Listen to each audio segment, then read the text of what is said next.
পঞ্চম শ্রেণীর শিক্ষার্থী বন্ধুরা, কেমন আছো তোমরা?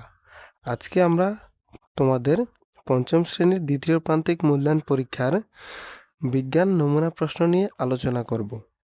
আজকের আলোচনার বিষয় থাকবে বিজ্ঞান পরীক্ষায় দ্বিতীয় প্রান্তিক মূল্যায়ন পরীক্ষায় কি কি আসতে পারে, বা কত নাম্বারের পরীক্ষা হয় এবং কোন কোন টপিক থেকে প্রশ্ন আসে, এই বিষয়ে আমরা আলোচনা করব। তো দেখো শিক্ষার্থীরা, আমরা ক্লাসটি শুরু করি। তোমাদের পরীক্ষার আজকে পূর্ণাঙ্গ ধারণা পাবে। তোমাদের পরীক্ষার সময় থাকবে 2 ঘন্টা 30 মিনিট। এই 2 ঘন্টা 30 মিনিটে তোমাদের কি কি আসবে, তোমাদের বিজ্ঞান পরীক্ষার জন্য কি কি আসবে সেই বিষয়ে আজকে আলোচনা করা হবে। দেখো, তোমাদের প্রথমেই থাকবে সঠিক উত্তর। সঠিক উত্তর মানে কি? সঠিক উত্তর হলো 4টা অপশন দেওয়া থাকবে, এর ভিতরে যেটা উত্তর ওইটা তুমি অ্যান্সার করবে। এইভাবে সঠিক উত্তর থাকবে 10টা, এবং ওই 10টার জন্য তোমার প্রত্যেকটা এমসিকিউর জন্য থাকবে 1 নাম্বার করে, তাহলে 10টার জন্য হবে 10 নাম্বার। এইভাবে 10টা এমসিকিউ দেওয়া থাকবে। তারপর থাকবে তোমাদের দ্বিতীয় নং।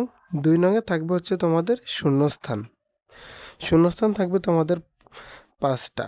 শূন্যস্থান থাকবে 5টা, এবং 5টা প্রশ্নের শূন্যস্থানের জন্য তোমার নাম্বারও থাকবে 1 নাম্বার করে, তাহলে 5টার জন্য হবে 5 নাম্বার।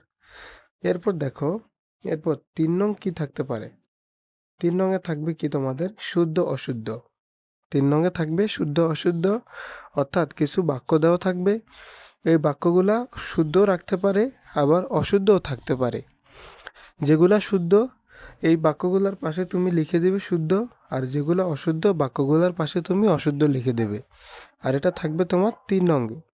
3 নংয়ে থাকার পর তোমরা 5টা শুদ্ধ অশুদ্ধ থাকবে, এবং প্রত্যেকটা শুদ্ধ অশুদ্ধের জন্য 1 নাম্বার করে বরাদ্দ থাকবে, তাই 5টার জন্য থাকবে 5 নাম্বার।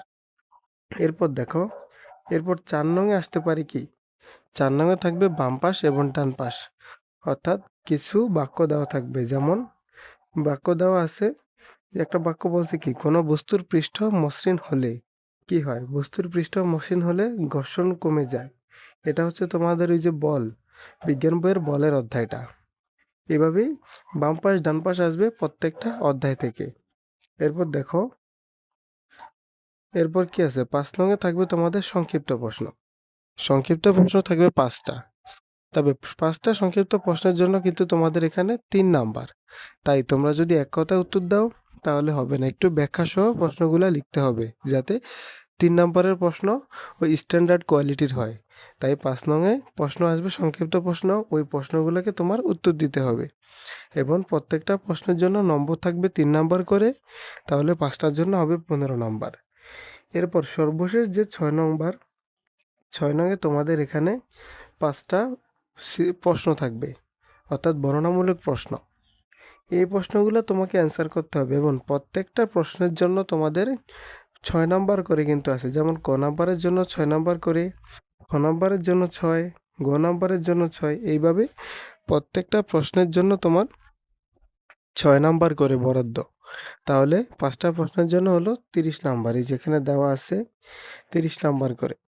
এইভাবে এইভাবে তোমরা অ্যান্সারগুলো করবে, তাহলে তোমার মোট হবে 70 নাম্বার, আর বাদ বাকি 30 নাম্বার থাকবে তোমাদের ক্লাস টেস্ট পরীক্ষা থেকে।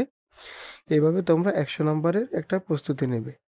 তো শিক্ষার্থীরা, দ্বিতীয় প্রান্তিক মূল্যায়ন পরীক্ষার জন্য পঞ্চম শ্রেণীর সকল বিষয়ের এরকম নমুনা প্রশ্ন ও সাজেশন পেতে আমাদের এই চ্যানেলটিকে সাবস্ক্রাইব করবে, এবং নিয়মিত এই চ্যানেলের ভিডিওগুলো দেখবে। তো সবাই ভালো থাকবে। আসসালামু আলাইকুম।